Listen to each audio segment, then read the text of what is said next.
LPUP educational psychology class ഇപ്പോൾ വെറും 999 രൂപയ്ക്ക് എൻട്രിയിൽ അവൈലബിൾ ആണ്. ഞാനും വിനുസാറും നയിക്കുന്ന ആഴ്ചയിലെ 5 ലൈവ് ക്ലാസ്സുകൾ, റെക്കോർഡഡ് ക്ലാസ്സുകൾ, 30 ദിവസത്തെ exam base study plan, special ടെസ്റ്റുകൾ, മുൻവർഷത്തെ ചോദ്യങ്ങൾ എന്നിവയെല്ലാം അടങ്ങുന്ന ഒരു സമ്പൂർണ്ണ LPUP സൈക്കോളജി കോഴ്സാണ് ഇത്രയും കുറഞ്ഞ പ്രൈസിൽ നിങ്ങളിലേക്ക് എത്തിക്കുന്നത്. ഈ കോഴ്സിന്റെ മറ്റൊരു പ്രധാന പ്രത്യേകതയാണ് 10,001 സൈക്കോളജി ചോദ്യങ്ങൾ. അത് മാത്രം മതി നിങ്ങളെ ലക്ഷ്യത്തിലേക്ക് അടുത്തെത്തിക്കാൻ. അതുകൊണ്ട് ഉടൻ രജിസ്റ്റർ ചെയ്യൂ, കോഴ്സ് സ്വന്തമാക്കൂ. Join Entri app. കാലപ്പകർച്ചകൾക്കിടയിൽ കാലചക്രത്തിന് പ്രയാണവേഗം കൂടി. ഇവിടെ കാലം സഞ്ചരിക്കുകയാണ് നിങ്ങളിലൂടെ. നിങ്ങൾ കാലത്തിൻ്റെ ഭാഗമാണ്. ലോകത്ത് അനവധിയായിട്ടുള്ള മനഃശാസ്ത്രജ്ഞന്മാരുണ്ടായിട്ടും എന്തുകൊണ്ട് ഡേവിഡ് പോൾ ഒസുബൽ എന്ന് പറയുന്ന വ്യക്തി മികച്ചതായി നിൽക്കുന്നു എന്ന് ചോദിച്ചാൽ അത് മറ്റൊന്നും കൊണ്ടല്ല, അദ്ദേഹത്തിൻ്റെ സിദ്ധാന്തവുമായി ബന്ധപ്പെട്ട ചില വസ്തുതകൾ കൊണ്ടാണ്. ഇന്ന് നമ്മളിവിടെ ഡേവിഡ് പോൾ ഒസുബൽ എന്ന് പറയുന്ന വളരെ പരിണിതപ്രജ്ഞനായിട്ടുള്ള ലോകം അറിയപ്പെട്ട ഒരു മനുഷ്യനെക്കുറിച്ചാണ് ചർച്ച ചെയ്യുന്നത്. ഡേവിഡ് പോൾ ഒസുബൽ എന്ന് പറയുന്ന വ്യക്തി ഒരു ജ്ഞാന നിർമ്മിതിവാദിയാണ്. ജ്ഞാന നിർമ്മിതിവാദി എന്ന് വെച്ച് കഴിഞ്ഞാൽ നിങ്ങൾക്കറിയാം, കുട്ടി അറിവ് നിർമ്മിക്കുന്നു എന്ന് പറയുന്ന ചിന്താധാരയാണ് ജ്ഞാന നിർമ്മിതിവാദം എന്ന് പറയുന്നത്. അപ്പോൾ ഡേവിഡ് പോൾ ഒസുബൽ എന്ന് പറയുന്ന വ്യക്തി ഒരു ജ്ഞാന നിർമ്മിതിവാദിയാണ്. ജ്ഞാന നിർമ്മിതിവാദിയിൽ ഏറ്റവും പ്രിയങ്കരനായിട്ടുള്ള ഒരു വ്യക്തിയായിരുന്നു പിയാഷെ എന്ന് പറയുന്നത്. അപ്പോൾ ജീൻ പിയാഷെ എന്ന് പറയുന്ന ഒരു വ്യക്തിയുടെ പഠനങ്ങളിൽ തൽപരനായിരുന്ന ഒരു വ്യക്തിയായിരുന്നു ആര്? ഡേവിഡ് പോൾ ഒസുബൽ എന്ന് പറയുന്നത്. എന്താണ് ജീൻ പിയാഷെ പറഞ്ഞത്? എല്ലാ മനുഷ്യരിലും ഒരു വൈജ്ഞാനിക ഘടനയുണ്ട് എന്ന് പറഞ്ഞു. ആ വൈജ്ഞാനിക ഘടനയെ, അറിവുകളെ നിർമ്മിക്കാനും അവയെ ക്രമപ്പെടുത്തി പ്രവർത്തന സജ്ജമാക്കാനും സഹായിക്കുന്ന ആ വൈജ്ഞാനിക ഘടനയെ അദ്ദേഹം വിളിച്ചത് സ്കീമ എന്നാണ്. അപ്പോൾ സ്കീമ എന്ന ഒരു വൈജ്ഞാനിക ഘടന ഉണ്ട് എന്ന് ലോകത്തിൻ്റെ നെറുകയിലേക്ക് വിളിച്ചു പറഞ്ഞ മഹാരഥനായിട്ടുള്ള ഒരു വ്യക്തിയാണ്, ഒരു ജനറ്റിക് എപ്പിസ്റ്റമോളജിസ്റ്റ് ആണ് ജീൻ പിയാഷെ എന്ന് പറയുന്ന വ്യക്തി. ആ ജീൻ പിയാഷെയുടെ പഠനങ്ങളിൽ തൽപരനായിരുന്നു ഡേവിഡ് പോൾ ഒസുബൽ എങ്കിൽ ഒന്നാമത്തെ പോയിന്റ് നിങ്ങൾ അങ്ങ് പഠിച്ചേക്കുക, ഇദ്ദേഹം ഒരു ജ്ഞാന നിർമ്മിതിവാദിയായിരുന്നു. ആര്? ഡേവിഡ് പോൾ ഒസുബൽ എന്ന് പറയുന്ന വ്യക്തി. രണ്ടാമത്തെ കണ്ടന്റ്, ഇദ്ദേഹം പിയാഷെയുടെ പഠനങ്ങളിൽ തൽപരനായിരുന്നു എന്നുള്ളതാണ്. ഈ വ്യക്തി, അതായത് ഈ ഡേവിഡ് പോൾ ഒസുബൽ എന്ന് പറയുന്ന വ്യക്തി നമുക്ക് ഒരു വലിയ രീതിയിലുള്ള ഒരു പഠനത്തിൻ്റെ ആവശ്യകതയില്ല. കാരണം ഇദ്ദേഹവുമായി ബന്ധപ്പെട്ട് ഇദ്ദേഹം അവതരിപ്പിച്ച സിദ്ധാന്തം പണ്ട് കാലം മുതലേ നമ്മുടെ വീട്ടിലുള്ളവരൊക്കെ, നമ്മുടെ പേരൻസും ടീച്ചേഴ്സും ഒക്കെ നമ്മളോട് പറയുന്ന ഒരു ഡയലോഗ് മാത്രം ഓർത്തിരുന്നാൽ മതി. ഈ സിദ്ധാന്തം വളരെ സിമ്പിളായിട്ട് നമുക്ക് പഠിക്കാൻ കഴിയും. എന്താണെന്ന് ചോദിച്ചു കഴിഞ്ഞാൽ, മോനെ മനസ്സിലാക്കി പഠിച്ചു കഴിഞ്ഞാൽ, അർത്ഥപൂർണമായിട്ട് പഠിച്ചു കഴിഞ്ഞാൽ നിനക്ക് അതെന്നും നിന്റെ മനസ്സിൽ നിൽക്കും. പരീക്ഷയ്ക്ക് നിനക്ക് കൃത്യമായിട്ട് എഴുതാൻ കഴിയും എന്ന് നമ്മളോട് നമ്മുടെ മാതാപിതാക്കളും അതുപോലെ തന്നെ ടീച്ചേഴ്സും ഒക്കെ ഡിസ്കസ് ചെയ്തിട്ടുണ്ട്, പറഞ്ഞിട്ടുണ്ട് അല്ലേ? ഇവിടെയും അദ്ദേഹം അത് തന്നെയാണ് പറയുന്നത്. അർത്ഥപൂർണമായ പഠനത്തെക്കുറിച്ചാണ് ആര്? ഡേവിഡ് പോൾ ഒസുബൽ പറയുന്നത്. ഇദ്ദേഹത്തിന് ഏറ്റവും പ്രധാനപ്പെട്ട ഒരു സ്റ്റേറ്റ്മെന്റ് ആണ്, പഠനത്തെ സ്വാധീനിക്കുന്ന പ്രധാനപ്പെട്ട ഘടകം എന്ന് പറയുന്നത് നിലവിൽ അവൻ എന്തറിയാം എന്നുള്ളതാണ്. ഈ ടോപ്പിക്കിന്റെ ഏറ്റവും മർമ്മപ്രധാനമായിട്ടുള്ള കണ്ടന്റും ഇത് തന്നെയാണ്. അതായത് നിലവിൽ അവൻ എന്തറിയാം എന്നുള്ളതാണ് ഒരു പഠനത്തെ സ്വാധീനിക്കുന്ന ഏറ്റവും പ്രധാനപ്പെട്ട ഘടകം. അങ്ങനെയല്ലേ? ഞാനിപ്പോൾ നിങ്ങളുടെ മുമ്പിൽ നിന്ന് ഡേവിഡ് പോൾ ഒസുബൽ എന്ന് പറയുന്ന ഒരു വ്യക്തിയെ പഠിപ്പിച്ചുകൊണ്ടിരിക്കുമ്പോൾ ഞാൻ നിങ്ങൾക്ക് നേരത്തെ പറഞ്ഞ ജീൻ പിയാഷെ എന്ന് പറയുന്ന ഒരു വ്യക്തിയുമായി കണക്ട് ചെയ്തു. അപ്പോൾ ഈ ജീൻ പിയാഷെയെ അറിയാം എന്നുള്ളത് കൊണ്ടും അദ്ദേഹത്തിൻ്റെ സ്കീമ എന്ന ആശയത്തെ അറിയാം എന്നുള്ളത് കൊണ്ടും പെട്ടെന്ന് നിങ്ങൾ ഡേവിഡ് പോൾ ഒസുബലിലേക്ക് വന്നു.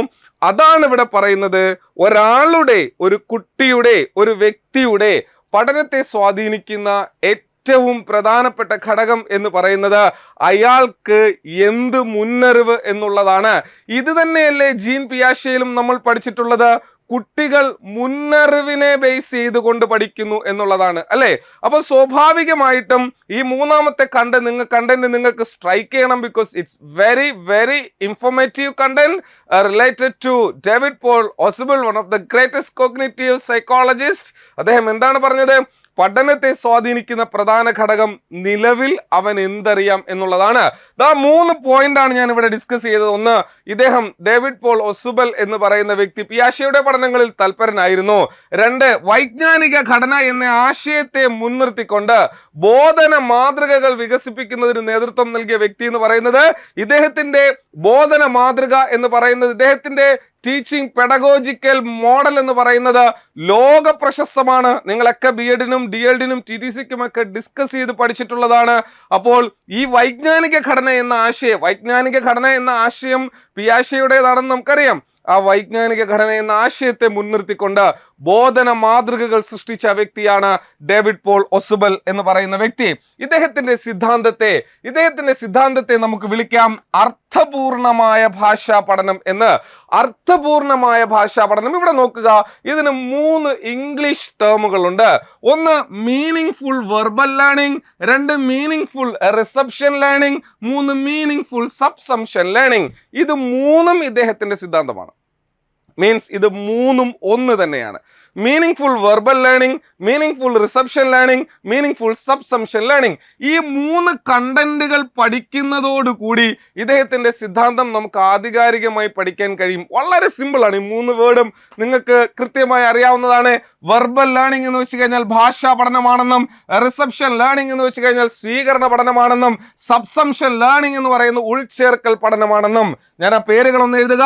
അർത്ഥപൂർണമായ ഭാഷാ പഠനം എന്നുള്ളത് ഒരു പേര്, രണ്ടാമത്തത് അർത്ഥപൂർണമായ സ്വീകരണ പഠനം എന്നുള്ളത് രണ്ടാമത്തത്, മൂന്നാമത്തത് അർത്ഥപൂർണമായ ഉൾച്ചേർക്കൽ എന്ന് പറയുന്ന പദം. അർത്ഥപൂർണമായ ഉൾച്ചേർക്കൽ എന്ന് പറയുന്ന പദം, അതായത് meaning full verbal learning, meaning full reception learning and meaning full subsumption learning. ഈ 3 കണ്ടന്റുകൾ, ഈ 3 ടേമുകൾ, ആ 3 ടേമുകൾ ഉണർത്തുന്ന അർത്ഥങ്ങൾ മനസ്സിലാക്കി കഴിഞ്ഞാൽ, അതിന്റെ ആവശ്യകത മനസ്സിലാക്കി കഴിഞ്ഞാൽ ഈ സിദ്ധാന്തം വളരെ സിമ്പിൾ ആയിട്ട് പഠിക്കാം.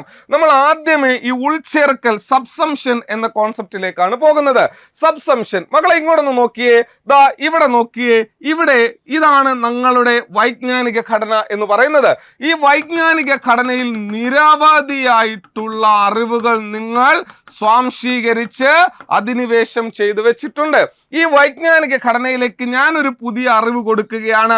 ആ അറിവിന്റെ പേര് എക്സ് എന്നാണ്. രണ്ടാമത്തെ ഒരു അറിവ് കൊടുക്കുകയാണ്. ആ അറിവിന്റെ പേര് വൈ എന്നാണ്. ഇവിടെ നോക്കുക, എക്സും വൈജ്ഞാനിക ഘടനയിലേക്ക് പോകുന്നു, വൈയും വൈജ്ഞാനിക ഘടനയിലേക്ക് പോകുന്നു. എക്സും വൈജ്ഞാനിക ഘടനയിലേക്ക് പോകുന്നു, വൈയും പോകുന്നു. ഏറ്റവും ശക്തമായി ഇതിനകത്തേക്ക് പോയത് എക്സ് ആണ് എന്ന് നിസ്സംശയം പറയാം. കാരണം ഇവിടെ വൈ എന്ന് പറയുന്ന നല്ലൊരു ഓർഡറിലല്ല പോയേക്കുന്നത്. ഈ ഒരു ബെൽറ്റ് എന്ന് പറയുന്നത് സ്ട്രോങ് ആണ്, ഈ ഒരു ബെൽറ്റ് സ്ട്രോങ് ആണ്. അപ്പോൾ എക്സ് എന്ന് പറയുന്ന സാധനം വൈജ്ഞാനിക ഘടനയിലേക്ക് കയറി, വൈയും കയറി. പക്ഷേ നന്നായിട്ട് കയറിയത് എക്സ് ആണ്. എക്സ് സ്ട്രോങ് ആയിട്ടാണ് കയറിയത്, വൈ സ്ട്രോങ് ആയിട്ടല്ല കയറിയത്. അതുകൊണ്ട് സുദീർഘമായ നാളുകളിൽ നമ്മുടെ ഹിപ്പോ ക്യാമ്പസിൽ, അതായത് നമ്മുടെ ദീർഘകാല മെമ്മറിയെ സഹായിക്കുന്ന മസ്തിഷ്ക ഭാഗമായിട്ടുള്ള ഹിപ്പോ ക്യാമ്പസിൽ ഏറ്റവും അധികം നിൽക്കാൻ സാധ്യതയുള്ളത് എക്സ് ആണ് എന്നതിൽ യാതൊരു സംശയവുമില്ല. അപ്പോൾ നിലവിലെ വൈജ്ഞാനിക ഘടനയിലേക്ക് ഒരു പുതിയ അറിവിനെ ഉൾച്ചേർക്കുന്നതിന് പറയുന്ന പേരാണ് ഉൾച്ചേർക്കൽ എന്ന് പറയുന്നത്. പുതിയ പഠന വസ്തുവും നിലവിലുള്ള വൈജ്ഞാനിക ഘടനയുമായുള്ള ഘടനയുമായി ബന്ധപ്പെടുക എന്നതാണ് ആദ്യഘട്ടം. ഇവിടെ ഉൾച്ചേർക്കൽ എന്ന പദം ഉപയോഗിക്കുന്നു, ഇവിടെ ഉൾച്ചേർക്കൽ എന്ന പദം ഉപയോഗിക്കുന്നു. അപ്പോൾ ഇതാണ് ഉൾച്ചേർക്കൽ എന്ന് പറയുന്നത്.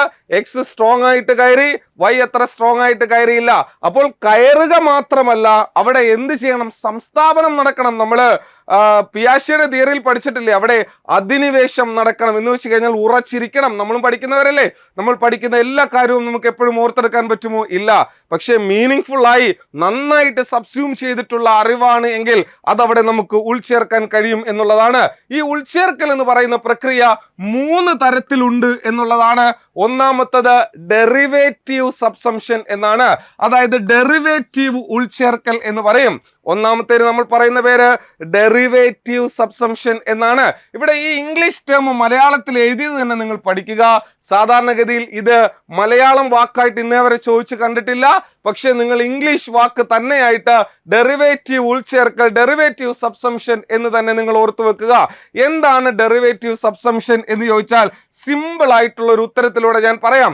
ഇവിടെ എപ്പോഴും ഞാൻ ക്ലാസ്സുകളിൽ പറയുന്ന ഒരു കാര്യമാണ്, സസ്തനികൾ എന്ന് പറയുന്ന ഒരു ജീവിവർഗമുണ്ട് അല്ലെ. സസ്തനികൾ എന്ന് പറയുന്ന എന്താ? അതായത് പ്രസവിക്കുകയും മുലയൂട്ടുകയും ചെയ്യുന്ന ജീവികളെ നമ്മൾ സസ്തനികൾ എന്ന് പറയുന്നു. 4ാം ക്ലാസ്സിൽ പഠിക്കുന്ന ഒരു കുട്ടിയെ ടീച്ചർ സസ്തനികൾ എന്താണെന്ന് പഠിപ്പിച്ചു. എന്നിട്ട് ടീച്ചർ ഒരു ഉദാഹരണം കൊടുത്തു. പശു എന്ന് പറയുന്ന ഒരു ഉദാഹരണം കൊടുത്തു, ആട് എന്ന് പറയുന്ന ഒരു ഉദാഹരണം കൊടുത്തു. സോ ഇവിടെ ഈ അറിവ് ഓൾറെഡി വൈജ്ഞാനിക ഘടനയിലേക്ക് കുട്ടിക്ക് കയറി. കാരണം കുട്ടിക്ക് പശുവിനെ അറിയാം, കുട്ടിക്ക് ആടിനെ അറിയാം, കുട്ടി പശുക്കുട്ടി പാല് കുടിക്കുന്ന കണ്ടിട്ടുണ്ട്, ആട്ടിൻകുട്ടി പാല് കുടിക്കുന്ന കണ്ടിട്ടുണ്ട്. അതുകൊണ്ട് ടീച്ചർ പഠിപ്പിച്ചത് ഈ കുട്ടിയുടെ വൈജ്ഞാനിക ഘടനയിൽ ഓൾറെഡി ഉണ്ട്, അത് കയറി. എന്നാൽ ഈ കുട്ടി വീട്ടിലേക്ക് ചെല്ലുമ്പോഴത്തേക്ക് തൊട്ടടുത്ത വീട്ടിലെ ആന്റി കുഞ്ഞിന് പാല് കൊടുക്കുന്നു. അപ്പോൾ കുട്ടി വിചാരിക്കുന്നു ആ ആന്റിയും ഒരു സസ്തനിയല്ലേ. തൊട്ടങ്ങോട്ട് പോയപ്പോഴത്തേക്ക് ഒരു അണ്ണാൻ കുഞ്ഞിനെ കാണുന്നു, അണ്ണാനും സസ്തനിയല്ലേ. അപ്പൊ സ്വാഭാവികമായിട്ടും നിലവിലുള്ള പശു, ആട് എന്ന് പറയുന്ന 2 അറിവുകൾ ഓൾറെഡി ഉള്ള അറിവിൽ നിന്നും ഈ കുട്ടി പുതിയ അറിവുകൾ ഉണ്ടാക്കുന്നു എങ്കിൽ, പുതിയ അറിവുകളാണ് അണ്ണാനും മനുഷ്യനും എന്ന് പറയുന്നത്, സ്വാഭാവികമായും അതിനെ നമുക്ക് ഡെറിവേറ്റീവ് സബ്സംഷൻ എന്ന് പറയാം. നിലവിലുള്ള അറിവിൽ നിന്നും, നിലവിലുള്ള ആശയത്തിൽ നിന്നും പുതിയ ആശയങ്ങൾ ഉരുത്തിരിഞ്ഞു വരുന്നു. ഇതിനെയാണ് നമ്മൾ ഡെറിവേറ്റീവ് സബ്സംഷൻ, ഡെറിവേറ്റീവ് ഉൾച്ചേർക്കൽ എന്ന് പറയുന്നത്. ഇനി നമുക്ക് അടുത്തതിലേക്ക് നോക്കാം. രണ്ടാമത്തേതാണ് കോറിലേറ്റീവ് ഉൾച്ചേർക്കൽ, കോറിലേറ്റീവ് സബ്സംഷൻ എന്ന് പറയുന്നത്. അതായത് പുതുതായി ലഭിക്കുന്ന ആശയം നിലവിലുള്ള ആശയത്തെ പരിഷ്കരിക്കാനോ വിപുലീകരിക്കാനോ സഹായിക്കുന്നു. ഇവിടെ ഞാനും എപ്പോഴും പറയുന്ന ഒരു ഉദാഹരണം തന്നെ പറയാം. ഇവിടെ ബൈക്ക് പഠിപ്പിക്കുന്ന സമയത്ത്, വണ്ടി ഓടിക്കാൻ ബൈക്ക് പഠിപ്പിക്കുന്ന സമയത്ത് പറയും 40 കിലോമീറ്റർ വേഗതയിലൊക്കെ പോവുകയാണെങ്കിൽ, 40 km/h വേഗതയിലേക്ക് പോവുകയാണെങ്കിൽ ബ്രേക്ക് പിടിച്ചാൽ നമുക്ക് കിട്ടും എന്ന് പറയും. ഇതൊരു കുട്ടി പഠിക്കുന്നു, കുട്ടി വണ്ടി ഓടിക്കുന്നു. സ്വാഭാവികമായിട്ടും അതിനറിയാം അതെന്താണ്, അത് നന്നായിട്ട് പഠിച്ചിട്ട് തന്നെയാണ് ബൈക്ക് ഓടിക്കുന്നത്. 40 km/h വേഗതയിൽ വണ്ടി ഓടിക്കുമ്പോൾ റോഡിലാണെങ്കിൽ ബ്രേക്ക് ചവിട്ടിയാൽ കിട്ടുമെന്ന് വിചാരിക്കുന്നു. കുട്ടി വണ്ടി ഓടിക്കുന്നത് ചരൽ പ്രദേശത്താണ് എങ്കിൽ, ചരൽ പ്രദേശത്ത് കുട്ടി വണ്ടി ഓടിക്കുന്നു, അല്ലെങ്കിൽ ആ പയ്യൻ വണ്ടി ഓടിക്കുന്നു, 30 km/h വേഗതയിലാണ് പോകുന്നതെങ്കിലും, 30 km/h വേഗതയിലാണ് പോകുന്നതെങ്കിലും സ്വാഭാവികമായും അവിടെ ബ്രേക്ക് പിടിച്ചാൽ ചറുക്കി വീഴും, റോഡിൽ പിടിക്കുന്ന കണക്ക് ഗ്രിപ്പ് കിട്ടില്ല. അങ്ങനെ ചറുക്കി വീണ കുട്ടി പഠിക്കുന്നു 40 km/h വേഗതയിൽ റോഡിൽ വെച്ച് പിടിച്ചാൽ ബ്രേക്ക് കിട്ടും. പക്ഷേ ഈ പ്രതലത്തിന്റെ സാധ്യതയ്ക്കനുസരിച്ച് മാത്രമേ ബ്രേക്ക് ഉപയോഗിക്കാവൂ. പൂഴി മണ്ണിലോ അല്ലെങ്കിൽ ചെളിയിലോ അല്ലെങ്കിൽ ഇതുപോലെ തന്നെ ചരലിലോ ഒക്കെ വളരെ വേഗം കുറഞ്ഞായാലും ബ്രേക്ക് പിടിച്ചാൽ തെറ്റി വീഴാൻ സാധ്യതയുണ്ടെന്ന് കുട്ടി പഠിക്കുന്നു. അപ്പോൾ എന്താണ് അറിവ് പറയുന്നത്? പുതുതായി ലഭിച്ച ആശയം, 40 കിലോമീറ്റർ എന്ന് പഠിച്ചു വെക്കുന്ന കുട്ടിയാണ്. പക്ഷേ പുതുതായി ആശയം ലഭിച്ചപ്പോൾ നിലവിലുള്ള ആശയത്തെ പരിഷ്കരിച്ചു അല്ലെങ്കിൽ വിപുലീകരിച്ചു. അതായത് ഒരു പുതിയ ആശയം കിട്ടുമ്പോൾ നിലവിലുള്ള ആശയത്തെ പരിഷ്കരിക്കുകയോ വിപുലീകരിക്കുകയോ ചെയ്താൽ അതിനെ നമുക്ക് കോറിലേറ്റീവ് സബ്സംഷൻ എന്ന് പറയാം. കോറിലേറ്റീവ് സബ്സംഷൻ എന്ന് പറയാം. അപ്പോൾ ഡെറിവേറ്റീവ് സബ്സംഷൻ, ഡെറിവേറ്റീവ് ഉൾച്ചേർക്കൽ പഠിച്ചു, കോറിലേറ്റീവ് ഉൾച്ചേർക്കൽ പഠിച്ചു. മക്കളെ, മൂന്നാമത്തതാണ് കോമ്പിനേഷണൽ സബ്സംഷൻ എന്ന് പറയുന്നത്. അതായത് കോമ്പിനേഷണൽ ഉൾച്ചേർക്കൽ എന്ന് പറയുന്നത്, അതായത് ചില അവസരങ്ങളിൽ നിലവിലെ വൈജ്ഞാനിക ഘടനയിൽ പുതിയ ആശയങ്ങൾ ഉൾപ്പെടുത്തുന്നതിന് സഹായകരമായ ആശയങ്ങളും പ്രസ്താവനകളും ഉണ്ടാകണമെന്നില്ല. ഒരു പുതിയ ഐറ്റം പഠിക്കാൻ പോകുന്നു, ഇപ്പോൾ ഉദാഹരണത്തിന് ഇങ്ങനത്തെ ഒരു സാധനം പഠിക്കാൻ പോവുകയാണ്, ഇതിനെക്കുറിച്ച് യാതൊരു അറിവും കുട്ടിയുടെ മനസ്സിലില്ല, കുട്ടിക്ക് അങ്ങനെ ഒരു അറിവ് ക്രിയേറ്റ് ചെയ്യാൻ അധ്യാപകനെ കൊണ്ടും കഴിവില്ല എങ്കിൽ ഈ ആശയത്തെ ഉൾച്ചേർക്കാൻ തനിക്കറിയാവുന്ന നിരവധി ആശയങ്ങളുടെ കോമ്പിനേഷനുകൾ ഉപയോഗിച്ചുകൊണ്ട് ഇത് ഉൾച്ചേർക്കുന്നു. അതിനെയാണ് കോമ്പിനേഷണൽ സബ്സംഷൻ എന്ന് പറയുന്നത്. അപ്പോൾ ഡെറിവേറ്റീവ് സബ്സംഷനും കോറിലേറ്റീവ് സബ്സംഷനും കോമ്പിനേഷണൽ സബ്സംഷനും വേറെ ഒരെണ്ണം കൂടി ഉണ്ട്, നമുക്ക് അത്യാവശ്യമില്ല. ഈ 3 സബ്സംഷനും ഈ 3 ഉൾച്ചേർക്കലും വൈജ്ഞാനിക ഘടനയിലേക്ക് ഒരു അറിവിനെ ഉൾച്ചേർക്കുന്ന പ്രോസസ്സിനെ കാണിക്കാൻ വിശദീകരിക്കുന്നതാണ്. അപ്പോൾ ഇതാണ് മീനിങ് ഫുൾ സബ്സംഷൻ ലേണിംഗ്, അതായത് അർത്ഥപൂർണമായ സ്വീകരണ പഠനം എന്ന് പറയുന്നത്. ഇനി നമുക്ക് അടുത്തതിലേക്ക് പോകാം. റിസപ്ഷൻ, വാക്ക് അറിയാം, റിസീവ് സ്വീകരിക്കുക എന്നുള്ളതാണ് അല്ലെ. അത് സ്വീകരിക്കുക, ഒരു അറിവിനെ സ്വീകരിക്കുക എന്നുള്ളതാണ്. അറിവിനെ സ്വീകരിക്കുന്നത് നന്നായി ഉൾച്ചേർത്താൽ മാത്രമേ അറിവിനെ സ്വീകരിക്കാൻ കഴിയൂ എന്നുള്ള യാഥാർത്ഥ്യം മനസ്സിലാക്കുക. റിസപ്ഷൻ 2 തരത്തിലുണ്ട്. ഒന്ന് അർത്ഥപൂർണമായ ഭാഷ, അർത്ഥപൂർണമായ സ്വീകരണം എന്നുള്ളത്, അതായത് അത് മീനിങ് ഫുൾ ആയിട്ടുള്ള റിസപ്ഷൻ എന്ന് പറയുന്നത്. ഉദാഹരണത്തിന് ഞാൻ പറയുകയാണ്, ഒക്ടോബർ മാസം 22-ാം തീയതിയാണ് ഞാൻ ജനിച്ചത് എന്ന് ഞാൻ നിങ്ങളോട് പറയുന്നു, നിങ്ങൾ അത് കേൾക്കുന്നു. രണ്ടാമത് ഞാൻ പറയുകയാണ്, കളകളമിളകും ഒരു അരുവിൽ അലകളിൽ ഒരു കുളിർ ഒരു പുളകം എന്ന് ഞാൻ നിങ്ങളോട് പറയുകയാണ്. ഇവിടെ നിങ്ങൾക്ക് മനസ്സിലായത് ഒക്ടോബർ 22-നാണ് ഞാൻ ജനിച്ചത് എന്നുള്ള വസ്തുതയാണ്, ഫാക്റ്റാണ്. പക്ഷേ കള എന്താണ് എന്ന് നിങ്ങൾക്ക് ഓർമ്മയില്ല, കാരണം അത് അർത്ഥരഹിതമായിരുന്നു, പക്ഷേ ഇത് അർത്ഥപൂർണമായിരുന്നു. അപ്പോൾ ഇദ്ദേഹത്തിന്റെ മീനിങ് ഫുൾ റിസപ്ഷൻ ലേണിംഗും അത് തന്നെയാണ് പറയുന്നത്, അർത്ഥപൂർണമായ സ്വീകരണ പഠനവും അത് തന്നെയാണ് പറയുന്നത്. അർത്ഥപൂർണമായ സ്വീകരണത്തിൽ പുതിയ അറിവ് അതിന്റെ പൂർണ്ണ രൂപത്തിൽ പുസ്തകങ്ങളുടെയോ ദൃശ്യസ്ഥാവ്യ ഉപകരണങ്ങളുടെയോ മറ്റു ബോധന മാധ്യമങ്ങളുടെ സഹായത്താൽ അവതരിപ്പിക്കുകയും പഠിതാവ് പുതിയ അറിവിനെ തൻ്റെ മുന്നറിവുമായി ബന്ധപ്പെടുത്തുകയും അതുവഴി അവയെ സ്വാംശീകരിക്കുകയും ചെയ്യുന്നു. ഇവിടെ ഒക്ടോബർ എന്നുള്ളത് നിങ്ങളുടെ മുന്നറിവാണ്, 22 എന്നുള്ളത് നിങ്ങളുടെ മുന്നറിവാണ്. സ്വാഭാവികമായും ഞാൻ വെർബലി അത് പറഞ്ഞതാണ്. അത് നിങ്ങൾക്ക് മനസ്സിലായത് കൊണ്ട് തന്നെ, നിങ്ങൾക്ക് കൃത്യമായും അർത്ഥപൂർണമായും മനസ്സിലായത് കൊണ്ട് തന്നെ നിങ്ങൾക്ക് ആ കണ്ടന്റ് മനസ്സിൽ ഓർമ്മ നിൽക്കുന്നു. എന്നാൽ ഞാൻ രണ്ടാമത് പറഞ്ഞ കളകളമിളകും ഒരു അരുവിയിൽ അലകളിൽ ഒരു കുളിരൊരു പുളകം എന്നുള്ളത് ഒരു പുളകം കൊള്ളിക്കൽ മാത്രമായി മനസ്സിൽ നിൽക്കുകയും ചെയ്യുന്നു. അപ്പോൾ അർത്ഥരഹിതമായ സ്വീകരണമാണ് രണ്ടാമത്തേത്. ഒന്ന് മീനിങ് ഫുൾ വെർബൽ ആണ് എങ്കിൽ രണ്ടാമത്തേത് റോട്ടറി മീനിങ് ഫുൾ റിസപ്ഷൻ എന്ന് പറയും. അതായത് രണ്ടാമത്തേത് അർത്ഥരഹിതമായ സ്വീകരണം എന്ന് പറയും. എന്താണ്? പാഠ്യവസ്തു അതിന്റെ പൂർണ്ണ രൂപത്തിൽ പഠിതാവിലേക്ക് എത്തിക്കുന്നു, പഠിതാവാകട്ടെ അർത്ഥമറിയാതെ വെറുതെ ഓർമ്മിച്ചു വെക്കുകയാണ് ചെയ്യുന്നത്. ഇത്തരം പഠനങ്ങളിൽ നിന്ന് പുതിയ ആശയങ്ങൾ ജനിപ്പിക്കാൻ കഴിയില്ല. കളകളമിളകും ഒരു അരുവിയിൽ അലകളിൽ ഒരു കുളിർ ഒരു പുളകം, എനിക്കൊന്നും അറിയത്തില്ല, പുതിയ ആശയങ്ങളില്ല, കാരണം അത് അർത്ഥരഹിതമായിരുന്നു. അപ്പോൾ സ്വീകരണം 2 തരത്തിലാണ്.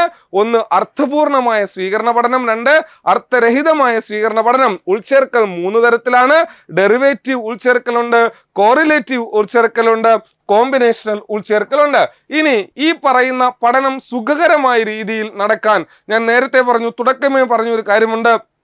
ഇദ്ദേഹം വൈജ്ഞാനിക ഘടന എന്ന ആശയത്തെ ഉൾപ്പെടുത്തിക്കൊണ്ട് ലോകത്ത് ബോധന മാതൃകകൾ സൃഷ്ടിച്ച വ്യക്തിയാണ് എന്നാണ് പറഞ്ഞത്.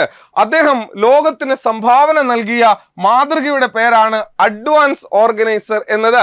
അഡ്വാൻസ് ഓർഗനൈസർ എന്നത് അർത്ഥപൂർണമായ ഭാഷാ പഠനം എങ്ങനെ നിർവഹിക്കണമെന്ന് വിശദീകരിക്കാൻ വേണ്ടി അസുബൽ രൂപകൽപ്പന ചെയ്ത അടിസ്ഥാന ധാരണയാണ്. അപ്പോൾ അഡ്വാൻസ് ഓർഗനൈസർ മോഡൽ ആരുടേത് എന്ന് ചോദിച്ചു കഴിഞ്ഞാൽ ഇത്രയും ഫെമിലിയർ ആയിട്ടുള്ള ഒരു ക്വസ്റ്റ്യൻ മറ്റുണ്ടോ? അത് പിയാഷെ പോലെ, ബ്രൂണറെ പോലെ, വൈഗോട്സ്കിയെ പോലെ, നോം ചോംസ്കിയെ പോലെ, പാവ്ലോവിനെ പോലെ, തോണ്ടക്കിനെ പോലെ, സ്കിന്നറിനെ പോലെ, അതുപോലെ തന്നെ ഇത്രയും ഫെമിലിയർ ആയിട്ടുള്ള മറ്റൊരു കണ്ടന്റ് ഉണ്ടോ? സോ അഡ്വാൻസ് ഓർഗനൈസർ എന്ന് പറയുന്ന ആശയം ആരുടേത് എന്ന് ചോദിച്ചു കഴിഞ്ഞാൽ അത് ഡേവിഡ് പോൾ ഒസുബലിന്റെയാണ്. അർത്ഥപൂർണമായ ഭാഷാ പഠനം എങ്ങനെ നിർവഹിക്കണം എന്നുള്ളതാണ്. അതായത് ഒരു കുട്ടിയിലേക്ക് പുതിയ അറിവ് ഉൾച്ചേർക്കുമ്പോൾ അത് അർത്ഥപരമായി എങ്ങനെ നടപ്പിലാക്കണം എന്നതിനെ കുറിച്ച് പറയുന്ന ഒരു ബോധന രീതിയാണ് അഡ്വാൻസ് ഓർഗനൈസർ എന്ന് പറയുന്നത്. ഇതാ കിടക്കുന്നു അഡ്വാൻസ് ഓർഗനൈസർ എന്ന് പറയുന്നത്. ഉയർന്ന തലത്തിലുള്ള ആശയങ്ങൾ അവതരിപ്പിക്കുന്നതിന് മുന്നോടിയായി നൽകുന്ന ആമുഖ പ്രസ്താവനകളാണ്. പിറകെ അവതരിപ്പിക്കുന്ന അറിവുകളെ ഉൾച്ചേർക്കുന്നതിന് വൈജ്ഞാനിക ഘടനയെ പ്രാപ്തമാക്കുകയാണ് ലക്ഷ്യം. ഞാൻ ഇവിടെ പറഞ്ഞു വൈജ്ഞാനിക ഘടന എന്ന് പറയുന്നത് ഇതാണ് എങ്കിൽ ആ വൈജ്ഞാനിക ഘടനയിലേക്ക് എക്സ് എന്ന് പറയുന്ന ഒരു പുതിയ ആശയത്തെ കൊണ്ടുവരാൻ ഈ വൈജ്ഞാനിക ഘടനയ്ക്കും ഈ എക്സിനും ഇടയിൽ പ്രവർത്തിക്കുന്ന ഈ ഒരു സാധനത്തിന് പറയുന്ന പേരാണ് അഡ്വാൻസ് ഓർഗനൈസർ എന്ന് പറയുന്നത്. ഞാൻ ഇവിടെ ക്ലാസ്സിൽ കയറിയപ്പോൾ നിങ്ങളോട് ഞാൻ പറഞ്ഞത് ജീൻ പിയാഷയെ കുറിച്ചാണ്. ഡേവിഡ് പോൾ ഒസുബലിനെ പഠിപ്പിക്കുമ്പോൾ എന്തിനാണ് മനുഷ്യ ജീൻ പിയാഷെ പറയുന്നതെന്ന് ചോദിച്ചാൽ, ജീൻ പിയാഷെ ഒരു ജ്ഞാന നിർമ്മിതിവാദിയാണ്. അദ്ദേഹത്തിന്റെ ആശയമാണ് വൈജ്ഞാനിക ഘടന. ഈ ജീൻ പിയാഷയെയും വൈജ്ഞാനിക ഘടനയും ഓൾറെഡി നിങ്ങൾക്ക് അറിയാമെന്നുള്ളത് കൊണ്ട് നിങ്ങൾ വേഗം ഡേവിഡ് പോൾ ഒസുബലിലേക്കും അദ്ദേഹത്തിന്റെ കണ്ടന്റിലേക്കും എത്തി എന്നുള്ളതാണ് യാഥാർത്ഥ്യം. അത് അഡ്വാൻസ് ഓർഗനൈസർ ആണ്. അപ്പോൾ ഒരു പഠിതാവിന്റെ ഒരു പുതിയ അറിവും നിലവിലുള്ള അറിവും, കാരണം അറിവ് രൂപീകരിക്കുന്നത് അത് ഉൾപ്പെടുന്നത് വൈജ്ഞാനിക ഘടനയിലാണ്. വൈജ്ഞാനിക ഘടനയിലേക്ക് നമ്മൾ അറിവിനെ കൊണ്ടുപോയേ പറ്റൂ. ആ വൈജ്ഞാനിക ഘടനയിലേക്ക് അറിവിനെ കൊണ്ടുപോകണമെങ്കിൽ അത് അർത്ഥപൂർണമായിരിക്കണം. അത് അർത്ഥപൂർണമായി അതിനെ അങ്ങോട്ട് കൊണ്ടുപോകാൻ കഴിയൂ. അങ്ങനെ പോകണമെങ്കിൽ കുട്ടിക്ക് കുട്ടിയുടെ മുന്നറിവുമായി സംയോജിപ്പിക്കണം. കുട്ടിയുടെ മുന്നറിവുമായി അതിനെ ചേർക്കണം. അതുകൊണ്ട് കൃത്യമായും അദ്ദേഹം അഡ്വാൻസ് ഓർഗനൈസറിനെ വിശദീകരിക്കുന്നു. എൻ്റെ പ്രിയപ്പെട്ട കുഞ്ഞുങ്ങൾ ഇങ്ങോട്ടൊന്ന് നോക്കുക. അഡ്വാൻസ് ഓർഗനൈസർ രണ്ട് തരത്തിലാണ്. പ്രധാനമായും ഇവിടെ നരേറ്റീവ് നമുക്ക് തൽക്കാലം പഠിക്കേണ്ട. അത് നമ്മുടെ സിലബസിൽ സാധാരണ പറയാറില്ല, നമ്മുടെ നോട്ടിലും പറയാറില്ല. പക്ഷെ ഞാൻ അത് ഉള്ളത് കൊണ്ട് അങ്ങ് ഉൾപ്പെടുത്തിയതേ ഉള്ളൂ. നമുക്ക് വേണ്ടത് വിശദീകരണ രീതിയിലുള്ളതും താരതമ്യ രീതിയിലുള്ളതുമാണ്.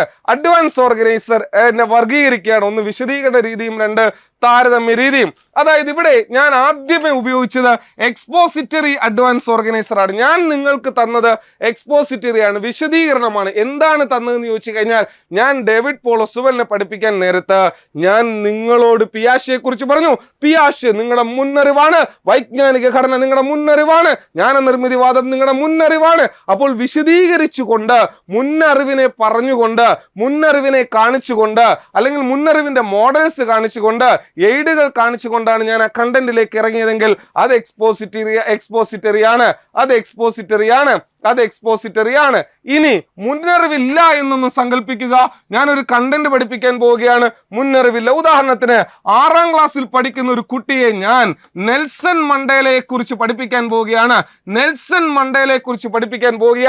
കറുത്ത വർഗക്കാരായിട്ടുള്ള ആൾക്കാർക്ക് വേണ്ടി വർണ്ണ വിവേചനത്തിനെതിരെ ലോകത്ത് ഐതിഹാസികമായ സമര പരിപാടികൾക്ക് നേതൃത്വം നൽകിയ, ദക്ഷിണാഫ്രിക്കയിലെ കറുത്തവർഗക്കാർക്ക് വേണ്ടി അഹോരാത്രം പോരാടിയ നെൽസൺ മണ്ടേല എന്ന് പറയുന്ന വ്യക്തിയെക്കുറിച്ച് ഞാൻ പഠിപ്പിക്കുമ്പോൾ അത് പറഞ്ഞിട്ട് വല്ല കാര്യമുണ്ടോ കുട്ടികളോടില്ല.